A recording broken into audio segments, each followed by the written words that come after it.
الشیطان الرجیم بسم اللہ الرحمن الرحیم واقیموا الصلاۃ اور قائم کرو نماز کو، وآتوا الزکوٰۃ اور دو زکوٰۃ، وارکعوا اور جھکو، مع الراکعین جھکنے والوں کے ساتھ۔ واقیموا الصلاۃ وآتوا الزکوٰۃ اس کا مطلب ہے جیسی نماز مسلمان پڑھتے ہیں تم بھی ویسی نماز پڑھو، اور جیسی زکوٰۃ مسلمان دیتے ہیں تم بھی ایسے زکوٰۃ دو۔ اس سے ایک اصول معلوم ہو گیا کہ کفار جس طرح اصول کے مکلف ہیں یعنی ایمان لانے کے مکلف ہیں، اسی طرح فروع یعنی احکام، نماز روزہ وغیرہ کے بھی مکلف ہیں۔ اقیموا الصلاۃ اس کا مطلب ہے جیسی نماز مسلمان پڑھتے ہیں تم بھی ویسی نماز پڑھو، اور جیسی زکوٰۃ مسلمان دیتے ہیں تم بھی ویسے زکوٰۃ دو۔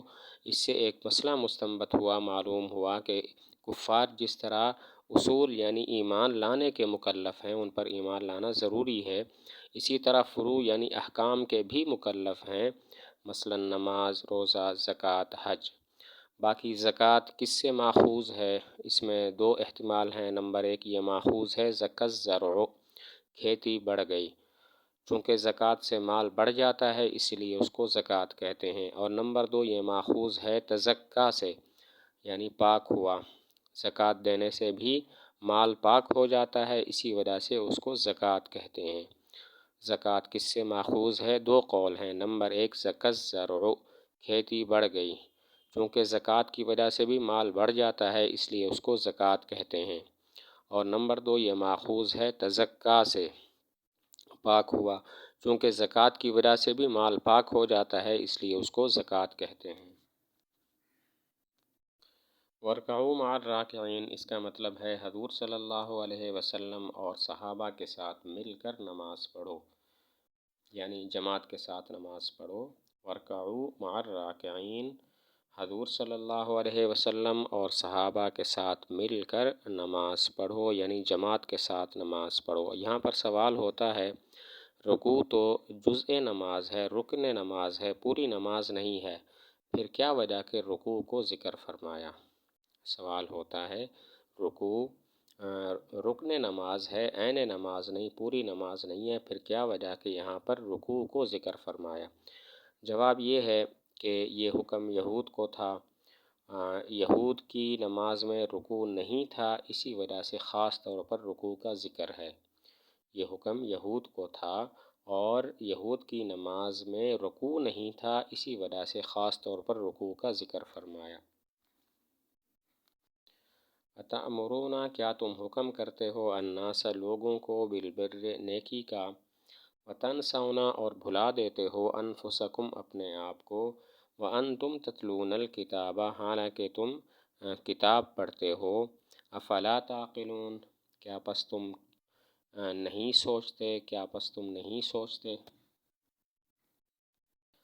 اتأمرون الناس بالبر، شان نزول میں دو روایتیں ہیں۔ ایک روایت یہ ہے کہ علماء یہود کے جو قریبی رشتہ دار تھے اور عزیز تھے، وہ ان سے حضور صلی اللہ علیہ وسلم کے بارے میں پوچھتے تھے کہ کیا یہ سچے نبی ہیں؟ تو یہودی انہیں جواب دیتے، وہ سچے نبی ہیں، تم اپنے اس دین اسلام پر جمے رہو۔ اس پر یہ آیت نازل ہوئی، اتأمرون الناس بالبر وتنسون انفسکم، کیا تم لوگوں کو تو نیکی کا حکم کرتے ہو اور اپنے آپ کو بھلا دیتے ہو۔ پہلی روایت یہ ہے کہ یہود علماء کے اعزاء اور اقرباء قریبی رشتہ دار ان سے حضور صلی اللہ علیہ وسلم کے بارے میں پوچھتے کہ کیا یہ سچے نبی ہیں؟ تو یہودی علماء ان کو جواب دیتے، وہ سچے نبی ہیں، تم اپنے اس دین اسلام پر جمے رہو، وہ سچے نبی ہیں۔ اس پر یہ آیت نازل ہوئی، اتأمرون الناس بالبر وتنسون انفسکم، اپنے آپ کو بھلا دیتے ہو، لوگوں کو نیکی کا حکم کرتے ہو اور اپنے آپ کو بھلا دیتے ہو۔ دوسری روایت یہ ہے کہ یہود کے علماء عوام کو تو نصیحت کرتے تھے کہ تورات پر عمل کرو، مگر خود عمل نہیں کرتے تھے اور حضور صلی اللہ علیہ وسلم کی تورات میں موجود صفات کو چھپاتے تھے، اس پر یہ آیت نازل ہوئی۔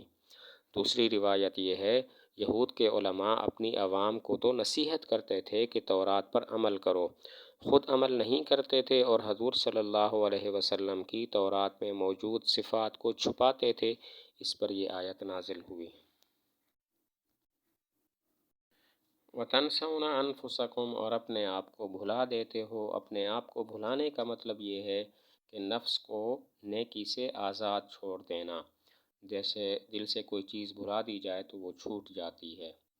اپنے آپ کو بھلا دینے کا مطلب یہ ہے نفس کو نیکی سے آزاد کر دینا، آزاد چھوڑ دینا۔ جیسے دل سے کوئی چیز بھلا دی جائے تو وہ چھوٹ جاتی ہے۔ یہاں پر حقیقی بھولنا مراد نہیں ہے۔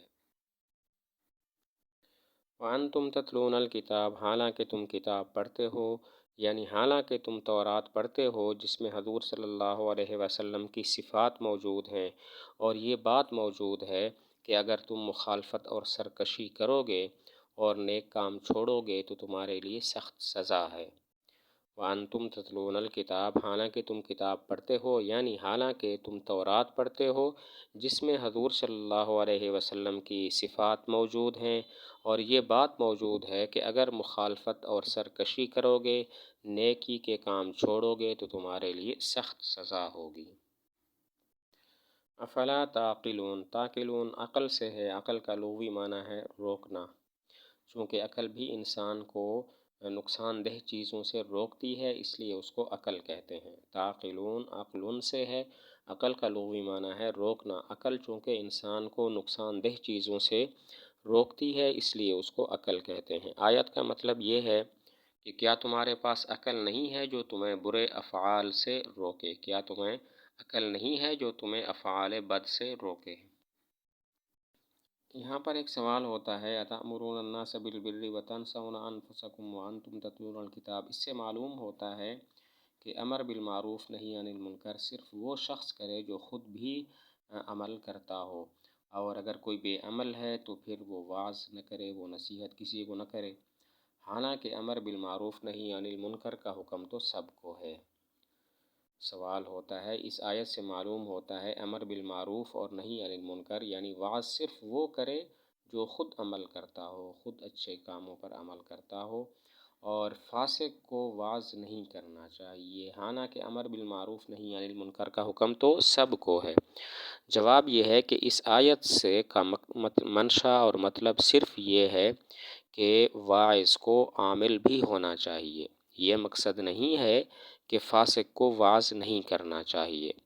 اس آیت کا مقصد صرف یہ ہے کہ واعظ کو عامل بھی ہونا چاہیے، نیک چیزوں پر، نیک باتوں پر عمل بھی کرنا چاہیے۔ یہ مقصد نہیں ہے کہ فاسق کو واعظ نہیں ہونا چاہیے۔